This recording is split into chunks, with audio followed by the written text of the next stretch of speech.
My name is Elaine, and at 32 years old, I never expected to find my voice at the Thanksgiving table. But this year was different. When she called me a mistake over pumpkin pie and everyone laughed, something inside me finally broke free. Growing up in suburban Michigan, our house looked picture-perfect from the outside. A two-story colonial with green shutters, a neatly trimmed lawn, and flower beds that bloomed right on schedule. But inside those walls, my childhood was anything but idyllic. My mother, Diane, was the kind of parent who seemed warm and charming to neighbors and teachers.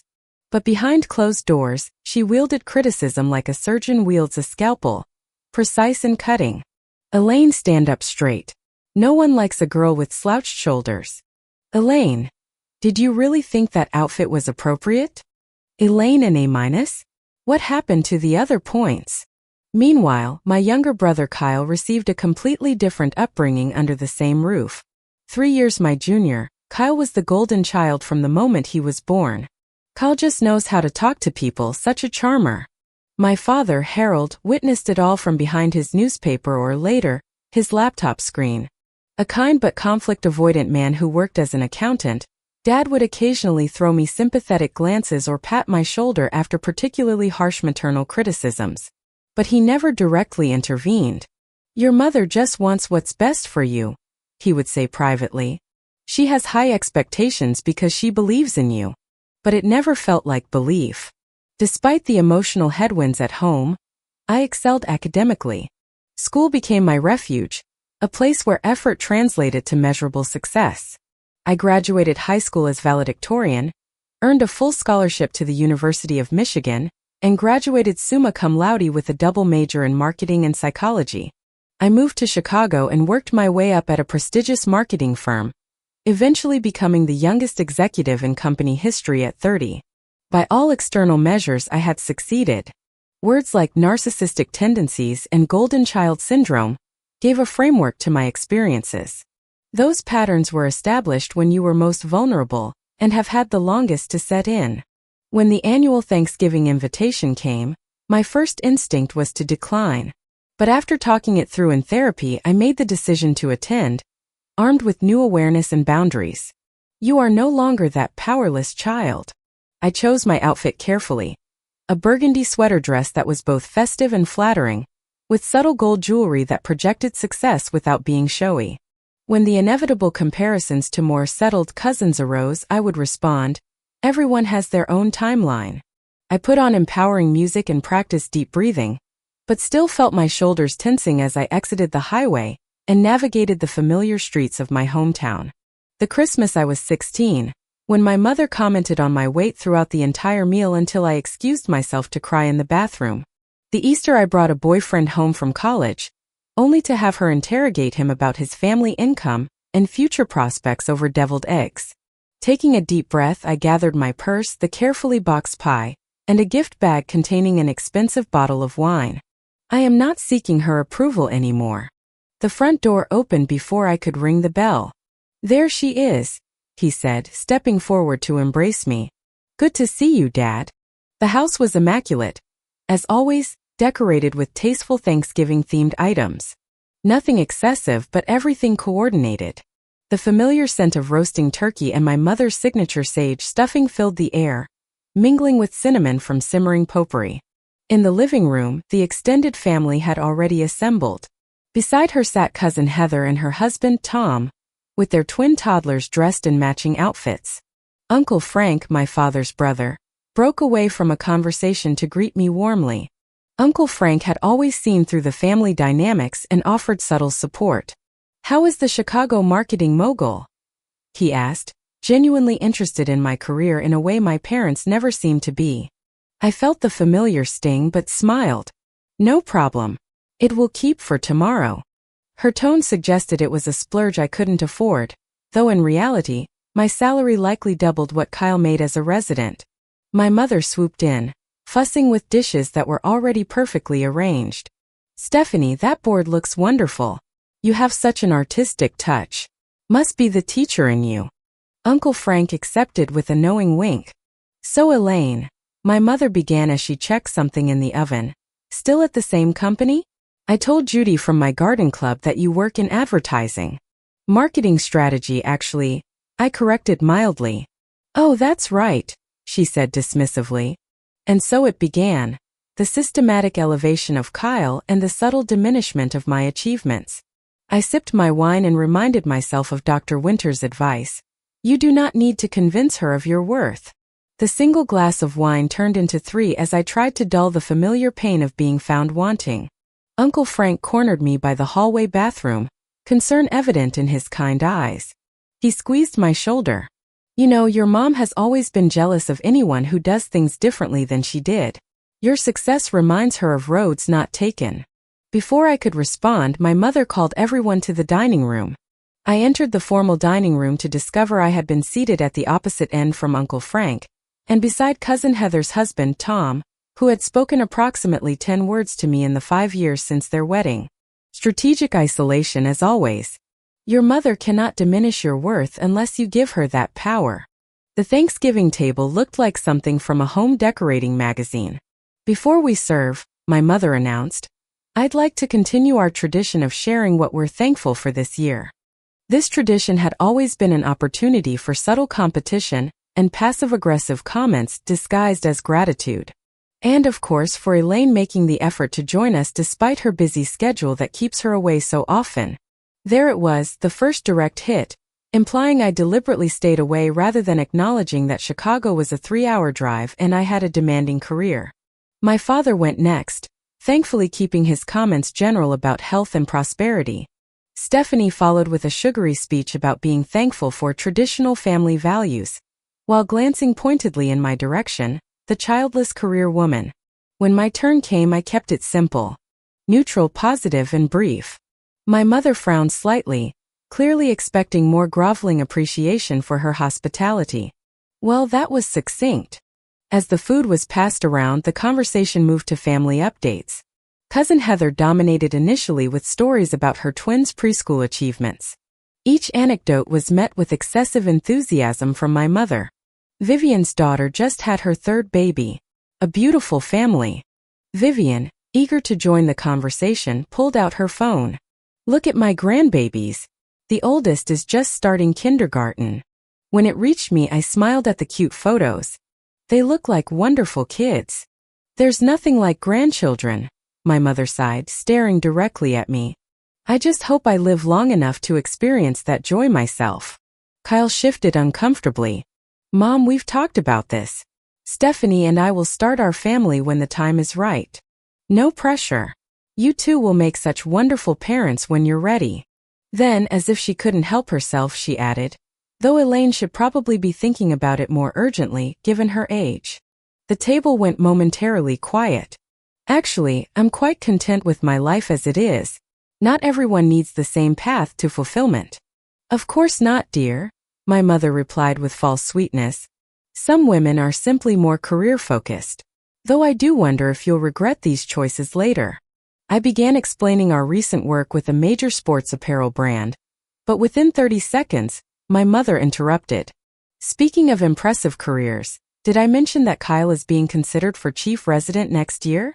The youngest in the program's history. Kyle looked down at his plate. Mom, that's not confirmed yet, and it wouldn't be until next year. I caught Uncle Frank's eye, and he gave me a sympathetic headshake. I participated minimally, adding brief comments when directly addressed, but otherwise focusing on my meal and mentally rehearsing the self-affirmations Dr. Winters had suggested. I am worthy regardless of my mother's opinion. I can choose how I respond to criticism. These mantras became increasingly necessary as my mother found ways to reference my perceived shortcomings in almost every conversation thread. You know, she's never going to change, Aunt Florence said, surprising me as she entered with a stack of dishes. Aunt Florence patted my arm. No, it doesn't. But understanding it might help you take it less personally. It's her damage, not a reflection of you. Elaine, you're rinsing those all wrong. You'll leave water spots on the good china. Aunt Florence rolled her eyes behind my mother's back, giving me the courage to respond. I think they'll survive, Mom. Well, when you have your own fine china, you can treat it however you like, she sniffed. I bit my tongue, Remembering the dinner parties I had hosted for colleagues and friends in my Chicago apartment gatherings my mother had always declined to attend because the drive was just too far. Then I could drive to the hotel I had booked rather than staying in my old bedroom as expected. With desserts ready, we returned to the dining room, where I knew the most challenging part of the evening still awaited. I took my seat once more, summoning the last reserves of my emotional strength. I returned the gesture, grateful for the small alliance in this battlefield of cutting words and old wounds. The dessert course began with my mother's usual performance of false modesty about her baking. Remember the Thanksgiving when Elaine knocked over the gravy boat onto Grandma's tablecloth? My mother began, launching into a well-worn story of my childhood clumsiness. I was 7, Mom, I reminded her, keeping my tone light. Kyle also never helped in the kitchen, Aunt Florence pointed out reasonably. Elaine always was more awkward than most girls. I signed her up for ballet, but the teacher suggested perhaps sports might be more suitable. The familiar shame washed over me, memories of being the ungraceful child struggling at the dance recital, while my mother watched with visible disappointment. I ended up captaining the high school swim team, I noted, and got a partial athletic scholarship. Yes, swimming. My mother wrinkled her nose slightly. All those early mornings ruining your hair with chlorine. But it kept your weight in check, at least for a while. I felt my cheeks flush and took a bite of pie to avoid responding immediately. Uncle Frank stepped in. Speaking of discipline, Kyle's work ethic at medical school was remarkable. His professors still use his research paper as an example for new students. The systematic redirecting of any positive attention continued as dessert progressed. By my second slice of pie, I had mentally counted 17 redirections, 9 direct comparisons to Kyle, and 4 unsolicited comments about my appearance or lifestyle choices. I excused myself to use the restroom, needing a moment of privacy. In the powder room, I stared at my reflection, noting the tension in my jaw and the slight tremor in my hands. My hand froze on the doorknob. She seems successful and happy, came Uncle Frank's measured response. Not everyone needs the same things in life. That's just what childless women say to make themselves feel better about their choices, my mother replied dismissively. Deep down, they all regret it eventually. I waited until their voices moved away before emerging, my momentary calm shattered by this fresh evidence that my mother would never see me clearly or respect my life choices. Stephanie was detailing their elaborate Christmas decorating scheme, while my mother listened with rapt attention. We have a professional coming to hang the lights this year, Stephanie explained. Kyle thought it would be safer than him climbing around on ladders. Doctors need to protect their hands. Winter wonderland or something. We'll have to drive by and see it. Elaine, will you be decorating your apartment for Christmas? The question seemed innocent enough, but I recognized the trap. Any answer would be wrong. Too much decoration would be trying too hard for someone living alone. Just a small tree and some lights, I answered neutrally. No one to appreciate the effort. Actually, Mom, I host a holiday party for friends every year. 20 people came last December. Friends from work? She asked, her tone suggesting these weren't real relationships. How nice that you keep busy, she said, the dismissal clear in her voice. This is pretty standard, Kyle. He had the grace to look embarrassed. I know she compares us. I wish she wouldn't. It's that nothing I do is ever good enough on its own terms. Kyle studied his coffee cup. And I should speak up when Mom gets going. Kyle gave me an apologetic look before following his wife out, his momentary alliance already dissolved by the stronger gravitational pull of my mother's needs. I thought about leaving early, making an excuse about the long drive back to Chicago, but something kept me there. The conversation had moved to family genetics and traits. Kyle has my father's medical mind, my mother was saying, and Stephanie has our family's natural grace. Their children will be beautiful and brilliant. As I helped myself to a small slice of apple pie, I realized I was just going through the motions now, playing my assigned role in this family drama. I had come hoping things might be different with my new boundaries and awareness. Only my perception and response could be different. They would likely continue unchanged unless something dramatic altered the family system. This newfound clarity was about to be tested more severely, than I could have imagined as the dessert conversation took its most toxic turn yet. Coffee cups were filled and refilled as the dessert plates were gradually emptied. The dining room had grown warmer as the evening progressed, a combination of the oven having run all day and the metabolic effect of a heavy meal. The conversation had settled into reminiscences about past family gatherings, prompted by my father mentioning how this was the 25th Thanksgiving in this house. That was before Kyle was born, my mother added. Elaine was the only child then, always underfoot in the kitchen. Yes, and already so particular about everything, my mother continued, throwing tantrums if her foods touched on the plate. Aunt Florence joined in. I had that picture book about the Duck family that I insisted on reading to him every day. You were so protective, my father added warmly, always checking on him in his crib. But my mother could never let such moments last. Well, Elaine had to adjust quite a bit when Kyle came along, she said, her tone shifting to something sharper. That's normal for any firstborn, Aunt Florence said. I remember you had the same adjustment when I was born. My mother ignored her sister. The atmosphere around the table subtly tensed. My father cleared his throat. We were still practically newlyweds when I got pregnant with Elaine. Had to cancel our European trip. Your father had to take that job with the accounting firm instead of starting his own practice. I sat very still, a strange buzzing sensation beginning in my ears. She took a delicate bite of pie, then delivered the final blow. Elaine was a mistake. Sometimes I wish you were never born. Our lives would have been so different. Stephanie actually giggled. Cousin Heather smiled uncomfortably, and my father gave a strained chuckle while staring at his coffee cup. Only Uncle Frank, Aunt Florence, and Kyle remained stone-faced, looking between my mother and me with expressions of shock. I carefully set my fork down beside my half-eaten slice of pie, the tines aligned perfectly parallel to the edge of the plate. But something had changed in me. Perhaps it was the pure shock of hearing those words spoken aloud at the Thanksgiving table. I felt my lips curve into a smile, not the placating smile I usually offer to keep the peace, but something calmer and more genuine. I looked directly at my mother across the length of the table. My father stared at me as if seeing me for the first time. Kyle's eyes were wide with a mixture of shock and what looked almost like admiration. Uncle Frank sat back in his chair with the hint of a satisfied smile while Aunt Florence pressed her napkin to her mouth. Stephanie and Cousin Heather exchanged alarmed glances, while Heather's husband, Tom, suddenly became intensely interested in the pattern on his dessert plate. I maintained eye contact with my mother, refusing to back down or qualify my statement. Well, I think we could all use some more coffee. Diane, where did you put the fresh pot? But my mother remained frozen, her face a mask of shock and something else I had rarely seen there, vulnerability. The tension in the dining room was thick enough to cut with a knife. My father's attempt to divert attention with coffee had failed completely, as everyone remained locked in the tableau created by my words.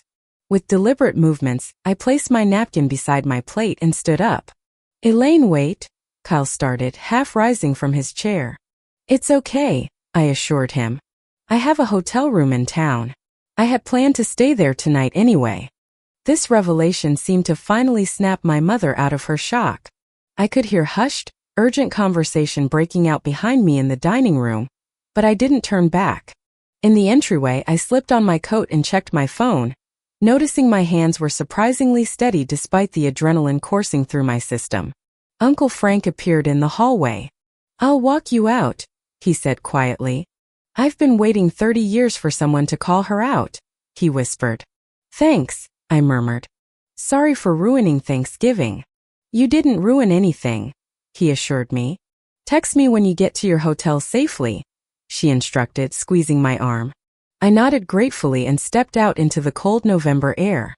The sky had cleared during dinner, and stars were visible above the suburban street.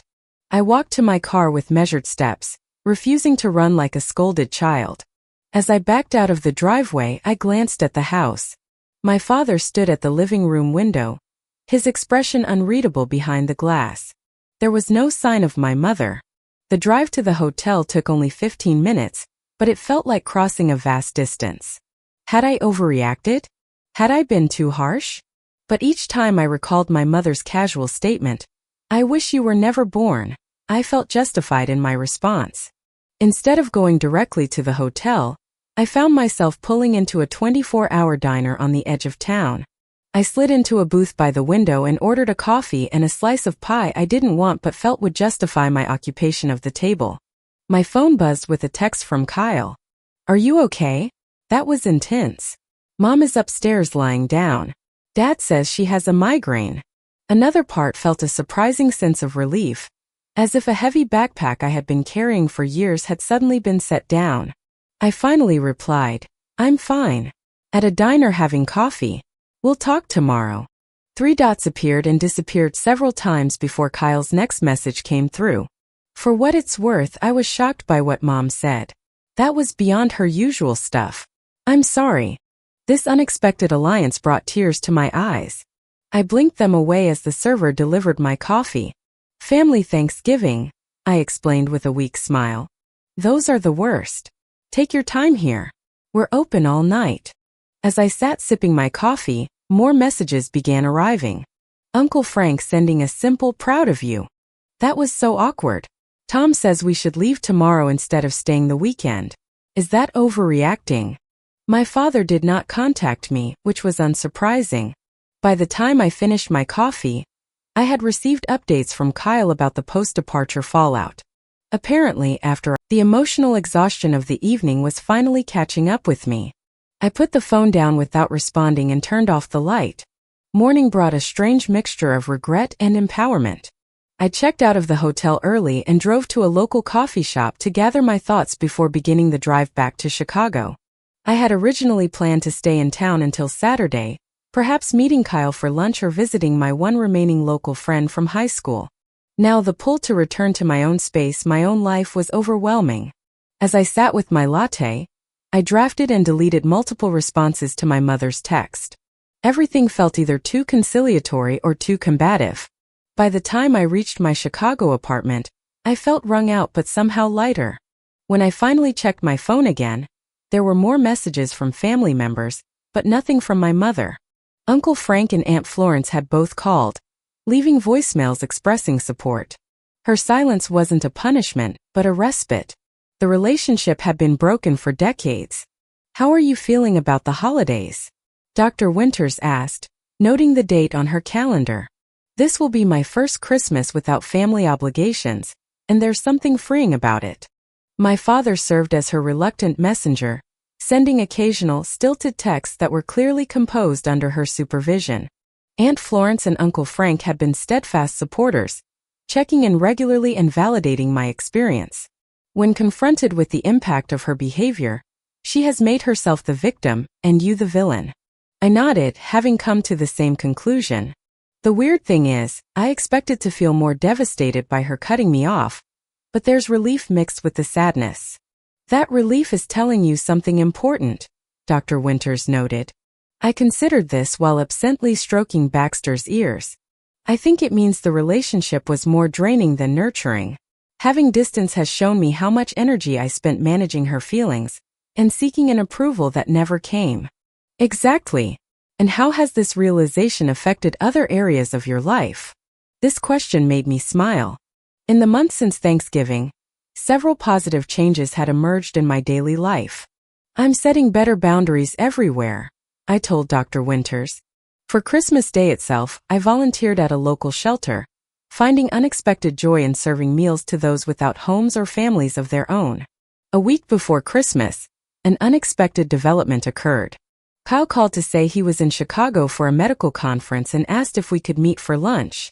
We met at a restaurant near my office, the initial awkwardness quickly giving way to the most honest conversation we had ever had as siblings.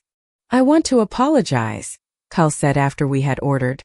"I've been complicit in Mom's treatment of you for years. I accepted the golden child role because it was easier than standing up to her. We were both just playing the parts we were assigned. Maybe, but I could have been a better brother," he insisted. The things she said at Thanksgiving. That wasn't the first time I had heard comments like that. I should have called her out years ago. We talked for nearly 3 hours, comparing our vastly different experiences growing up in the same household. The artificial distance created by our mother's manipulation had begun to dissolve, revealing the potential for a genuine, adult-sibling relationship. "I'm still going to Mom and Dad's for Christmas," Kyle said as we prepared to leave. "Thank you. That means a lot." My father occasionally reached out with awkward attempts at mediation, but I remained firm in my position that I would not apologize for naming the truth. This would have devastated me once, but now I recognized it as part of her inability to accept accountability. 6 months after Thanksgiving, the landscape of my life had transformed in ways both subtle and profound. My confidence at work led to a significant promotion. My social circle expanded as I invested more energy in authentic friendships. I still attended therapy, but our focus had shifted from trauma recovery to growth and future planning. Throughout this period, my mother attempted various strategies to regain control without offering a genuine apology. She sent birthday gifts that arrived without cards. She had my father call with transparent excuses to check on me. Dr. Winters had helped me understand that these were predictable patterns when someone loses control of a relationship they previously dominated. When Memorial Day approached, Uncle Frank called to invite me to a barbecue at his house. But so will a lot of other people. Neutral territory might be good for a first encounter. I considered declining, but realized avoidance was its own form of giving power to the situation. "I'll come," I decided, "but I'm bringing a friend for support." My mother maintained a cool distance, speaking to me only when absolutely necessary and in the presence of others. My father made strained attempts at normalcy. By the end of summer, a new family dynamic had established itself. I maintained minimal contact with my mother, but had rebuilt a warmer relationship with my father through occasional phone calls when my mother was out. Kyle and I spoke regularly, and he had begun his own therapy journey, exploring how our upbringing had shaped his choices. 1 year after the confrontation that changed everything, I hosted a small Thanksgiving gathering in my Chicago apartment. Uncle Frank and Aunt Florence came along with Kyle, though not Stephanie, who had chosen to visit her own family. Several close friends rounded out the group, creating a blend of family and chosen family that felt more genuine than any holiday gathering I could remember. It was a small ceremony, just us and a handful of our closest friends. My phone buzzed later that evening with a picture from Aunt Florence. It was of my parents sitting at their dining room table, a single unlit candle between them. The text read, "Your father lit a candle for you. Your mother blew it out. We are so proud of the woman you've become." As we sat around my dining table that day, I realized that healing had not come from reconciliation with my mother, as I once thought it must, but from reconciliation with myself. The truth I had spoken that night had freed me from decades of seeking approval from someone constitutionally unable to give it freely. Family, I had learned, can be found and created in many forms. The people around my table that day were there by choice, connected by mutual respect and genuine care rather than obligation. Have you ever had to set a difficult boundary with family? I would love to hear your stories in the comments below. If this story resonated with you, please hit that like button and subscribe to hear more stories about finding strength through life's challenges.